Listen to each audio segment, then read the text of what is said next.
अब देखो यार, अगर तुम लोग जे वाइट के फैन हो तो ये वीडियो तुम्हारे लिए होने वाली है, क्योंकि गाइज एडब्ल्यू के बिग बिजनेस के ऊपर जे वाइट का बहुत ही बड़ा मैच कंफर्म हो चुका है। एडब्ल्यू के brand new pay per view wrestle dynasty के अरीना को लेकर बैक स्टेज से बहुत ही बड़ी अपडेट आ रही है। एडब्ल्यू रेवोल्यूशन पर विल ऑस्प्रे के पॉसिबल इंजरी को लेकर ऑस्प्रे ने काफी बड़ा खुलासा कर दिया है। एडब्ल्यू के लॉकर रूम के करंट एटमॉस्फेयर को लेकर समोआ जो की तरफ से काफी बड़ी अपडेट आ रही है। तो गाइज वहीं एडब्ल्यू में स्टिंग के रिटायरमेंट मैच को किसके कहने पर बुक किया गया था और एडब्ल्यू से स्टिंग के रिटायर होने के बाद अब वो फ्यूचर में क्या करेंगे, इसको लेकर स्टिंग ने बहुत ही बड़ा खुलासा कर दिया है। तो गाइस चलिए बिना किसी देरी के शुरू करते हैं इस वीडियो को और सबसे पहले बात करेंगे एडब्ल्यू के brand new pay per view AEW Dynasty की। वेल गाइस ये बात तो मैं आपको ऑलरेडी बता चुका हूं कि एडब्ल्यू कंपनी यहां पर 21 अप्रैल को उनका brand new pay per view AEW Dynasty करने वाली है। और गाइस यहीं अब एडब्ल्यू के ये डायनेस्टी पेपर व्यू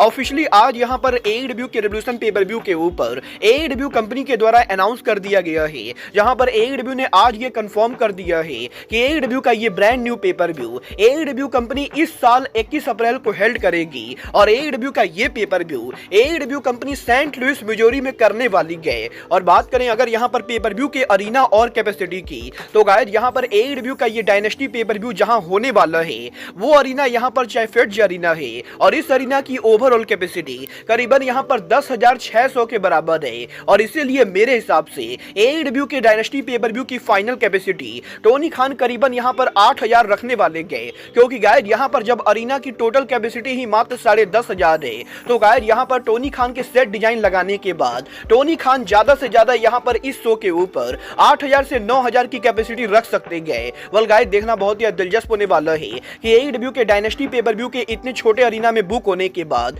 ये पेपर व्यू सोल्ड आउट होता है या नहीं। वेल आपको क्या लगता है एडब्ल्यू का wrestle dynasty pay per view sold out होगा या नहीं, आप लोग मुझे कमेंट करके बताइए। बट गाइस जहां तक बात रही पेपर व्यू के सोल्ड आउट होने की, तो यहीं आज एडब्ल्यू के रेवोल्यूशन पेपर व्यू के सोल्ड आउट होने के बाद अब फाइनली द आइकॉन स्टिंग ने एडब्ल्यू में उनके फ्यूचर को एड्रेस किया है, जहां पर सबसे पहले तो आज यहां पर स्टिंग ने इस चीज को कंफर्म कर दिया है कि एडब्ल्यू के अंदर स्टिंग का ये जो रिटायरमेंट मैच हुआ है इस मैच का पूरा क्रिएटिव पावर स्टिंग के पास था। और चाहे स्टिंग का एडब्ल्यू के अंदर यंग बस को उनका फाइनल ओपोनेंट चुनना हो या फिर स्टिंग का एडब्ल्यू के अंदर यंग बस को बीट करके उनके लास्ट मैच को जीतना हो, ये पूरी की पूरी पावर टोनी खान ने स्टिंग को दी थी। और गाइस यहाँ पर सोशल मीडिया के ऊपर जो भी लोग यहाँ पर ये बोल रहे थे कि यंग बक्स यहाँ पर जानबूझकर स्टिंग से आखिरी मैच लड़ना चाहते गए, ये बात यहां पर पूरी तरह से गलत है, क्योंकि गाइस यहां पर स्टिंग ने ये खुद कंफर्म कर दिया है कि यंग बक्स ने यहां पर स्टिंग को नहीं चुना था, बल्कि स्टिंग ने यहां पर यंग बक्स को चुना था। और गाइस एडब्ल्यू के लॉकर रूम में काफी सारे रेसलर्स को देखने के बाद स्टिंग ने फाइनली ये डिसाइड किया कि वो उनका आखिरी मैच यंग बक्स के खिलाफ रेसल करेंगे। और गाइस यहां पर इस मैच को जीतने का भी फैसला पूरी तरह से यहां पर स्टिंग का था। और गाइस अब जबकि स्टिंग यहां पर एडब्ल्यू के रेवोल्यूशन पेपर व्यू के ऊपर अनडिफीटेड तरीके से रिटायर हो चुके गए, तो गाइस यहीं एडब्ल्यू से स्टिंग के रिटायर होने के बाद अब यहां पर स्टिंग ने फाइनली ये कंफर्म कर दिया है कि वो यहां पर एडब्ल्यू के अंदर फ्यूचर में क्या करने वाले गए। वेल गाइस यहां पर स्टिंग से जब ये पूछा गया कि क्या यहां पर एडब्ल्यू से रिटायर होने के बाद वो एडब्ल्यू के ऑन स्क्रीन पर मैनेजर या एजेंट के तौर पर काम करेंगे, तो गाइस यहां पर स्टिंग का ये कहना है कि स्टिंग को यहां पर नहीं लगता है कि वो एडब्ल्यू के ऑन स्क्रीन पर मैनेजर या एजेंट का काम करेंगे, क्योंकि गाइस यहां पर स्टिंग को नहीं लगता है कि वो यहां पर इन तरीके के काम को कर पाएंगे। बट गाइस डेफिनेटली यहां पर स्टिंग और टोनी खान के बीच में स्टिंग के एडब्ल्यू कंपनी के साथ स्टे करने को लेकर बातें चल रही गए। और गाइस स्टिंग ने यह खुद कंफर्म कर दिया है कि एडब्ल्यू से रिंग से रिटायर होने के बाद स्टिंग यहां पर पॉसिबली एडब्ल्यू कंपनी पर स्टे करने वाले गए और वो पॉसिबली एडब्ल्यू के बैक स्टेज के ऊपर हमें यहां पर प्रोड्यूसर या कोच के तौर पर काम करते हुए दिखाई देंगे। वेल गाइस देखना बहुत ही दिलचस्प होने वाला है कि आखिर यहां पर आइकॉन के रिटायर होने के बाद टोनी खान स्टिंग को किस कैपेसिटी में यूज करते गए। बट गाइस जहां तक बात रही यूज करने की, तो गाइस यहीं आज स्टिंग के आखिरी मैच के अंदर जिस तरीके से डार्बी एलन ने ब्रूटल मैच रेसल किया है, उसके बाद यहां पर काफी सारे लोग इस चीज को लेकर कंसर्न थे कि एडब्ल्यू के अंदर आखिर यहां पर डार्बी एलन को कोई सीरियस इंजरी हुई है या नहीं। वेल गाइस जैसा कि हम सभी लोगों ने देखा था एडब्ल्यू के रेवोल्यूशन पर आज यहां पर ग्लास के ऊपर डार्बी एलन ब्रूटल जंप लेते गए, जिसकी वजह से डार्बी एलन का बैक पूरा फट जाता है और डार्बी एलन हैवी ब्लीडिंग कर रहे होते गए। और और गाइज यहीं अब डार्बी एलन के इस तरह के ब्रूटल स्पॉट के बाद एडब्ल्यू कंपनी ने ये कंफर्म कर दिया है कि डार्बी एलन को यहां पर कोई भी सीरियस इंजरी नहीं हुई गए और डेफिनेटली यहां पर मैच के अंदर ब्रूटल स्पॉट की वजह से डार्बी एलन की बॉडी पर काफी सारे स्टिचेज लगे गए। बट गाइज अच्छी बात यह है कि डार्बी एलन को कोई भी सीरियस इंजरी नहीं हुई गए और इसीलिए डार्बी एलन अब से मात्र 2 हफ्तों के अंदर एडब्ल्यू के रिंग के अंदर उनका रिटर्न करेंगे। और आज यहां पर एडब्ल्यू के बिग बिजनेस के प्री शो के ऊपर जे वाइट के एडब्ल्यू के बिग बिजनेस पर उनके बिग बिजनेस हैंडल करने को लेकर बात करने के बाद आज एडब्ल्यू रिवॉल्यूशन के मीडिया स्कम के अंदर टोनी खान ने यह कंफर्म कर दिया है कि एडब्ल्यू के बिग बिजनेस के ऊपर डार्बी एलन यहां पर एडब्ल्यू के अंदर पहली बार जे वाइट को 1-on-1 सिंगल मैच में फेस करेंगे और एडब्ल्यू के बिग बिजनेस के ऊपर हमें यहां पर डार्बी एलन और जे वाइट के बीच में एडब्ल्यू में सिंगल मैच देखने को मिलने वाला है। वेल देखना बहुत ही दिलचस्प होने वाला है कि डार्बी एलन और जे वाइट का ये मैच कैसा होता है। बट गाइस जहां तक बात रही डार्बी एलन की, तो गाइस क्योंकि आज यहां पर एडब्ल्यू के रिवॉल्यूशन पे-पर-व्यू के मेन इवेंट के ऊपर डार्बी एलन और स्टिंग ने एडब्ल्यू के अंदर यंग बस को बीट करके एडब्ल्यू के टैग टीम टाइटल को रिटेन कर लिया है।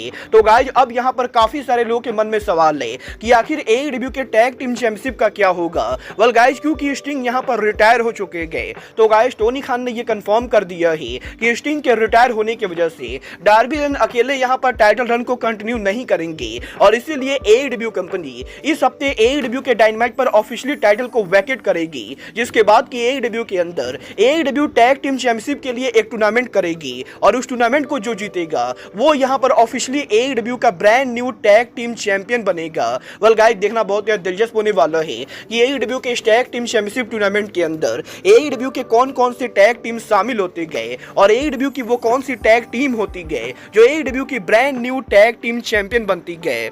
बट गाइस जहां तक बात रही एडब्ल्यू के रिवॉल्यूशन पे-पर-व्यू के मीडिया स्क्रम की, तो गाइस यहीं एडब्ल्यू के रिवॉल्यूशन पे-पर-व्यू के मीडिया स्क्रम के ऊपर आज यहां पर एडब्ल्यू के world champion Samoa Joe appear हुए, जहां पर समोआ जो के अपीयरेंस के ऊपर जब यहां पर मीडिया ने समोआ जो से एडब्ल्यू के लॉकर रूम को लेकर बात की और मीडिया ने जो से ये पूछने की कोशिश की कि क्या एडब्ल्यू के लॉकर रूम में करंटली टेंशन चल रही गए, तो गाइस यहां पर समोआ जो जवाब देते हुए ये कहते गए कि समोआ जो को नहीं लगता है कि एडब्ल्यू के लॉकर रूम के अंदर किसी तरह का कोई भी टेंशन चल रहा है। और गाइस यहां पर सोशल मीडिया के ऊपर रेसलिंग ऑब्जर्वर ब्रायन एल्बर्ट के द्वारा रेसलर्स के टोनी खान से नाराज होने को लेकर यहां पर जो भी रिपोर्ट चलाई गई गए, समोआ जो उन सभी रिपोर्ट को डिनाई कर रहे गए और गाइस जो का ये कहना है कि वो यहां पर जब से एडब्ल्यू के वर्ल्ड चैंपियन बने गए वो एक तरीके से एडब्ल्यू के लॉकर रूम को टेक ओवर कर रहे गए और गाइस जो यहां पर ये गारंटी से बोल सकते गए कि एडब्ल्यू कंपनी के अंदर किसी का भी कोई भी मूड खराब नहीं चल रहा है और एडब्ल्यू के लॉकर रूम के अंदर इस समय यहां पर कोई भी ड्रामा नहीं हो रहा है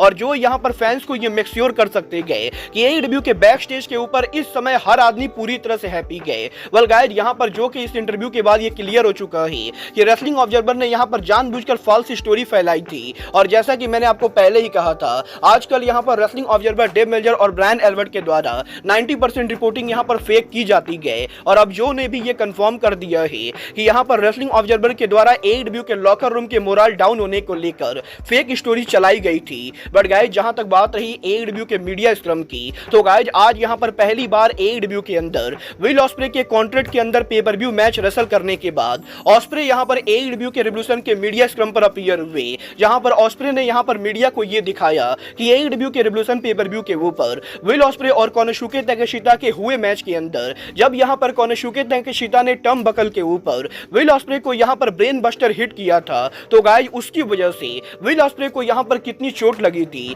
और गाइस जैसा कि आप इस पिक्चर में क्लियर देख सकते हो यहां पर विल ऑस्प्रे के बैक के ऊपर काफी सारा रेड ब्रूज दिखाई दे रहा है। बट गाइस यहां पर अच्छी बात यह है कि पॉसिबली ऑस्प्रे को भी कोई सीरियस इंजरी नहीं हुई गए और गाइस ऑस्प्रे ने यह कंफर्म किया है कि वो यहां पर इस चीज को लेकर काफी हैप्पी गए कि इतने ज्यादा जबरदस्त मैच के बाद भी विल ऑस्प्रे यहां पर मेडिकली पूरी तरह से क्लियर है और वो यहां पर अब ये देखने के लिए काफी एक्साइटेड है कि एडब्ल्यू के अंदर विल ऑस्प्रे का अगला मैच किससे होता है। वेल गाइस एक बात तो गारंटी से मैं बोल सकता हूं एडब्ल्यू के रिवॉल्यूशन पे-पर-व्यू के बाद एडब्ल्यू का जो अपकमिंग डायनामाइट होने वाला है वो यहां पर काफी ज्यादा जबरदस्त होगा और देखना बहुत ही दिलचस्प होने वाला है कि एडब्ल्यू के ब्लॉकबस्टर रिवॉल्यूशन पे-पर-व्यू के बाद अब एडब्ल्यू के रेसल डायनेस्टी पे-पर-व्यू को कंपनी कैसे बिल्ड करती गए। वेल आप लोग एडब्ल्यू डायनेस्टी के लिए एक्साइटेड हो या नहीं, आप लोग मुझे कमेंट करके बताइए। बट गाइस अब आज के इस वीडियो में बस इतना ही, मैं मिलता हूं आपसे अपने अगले वीडियो में। बट गाइस तब तक के लिए good bye, good night and bang.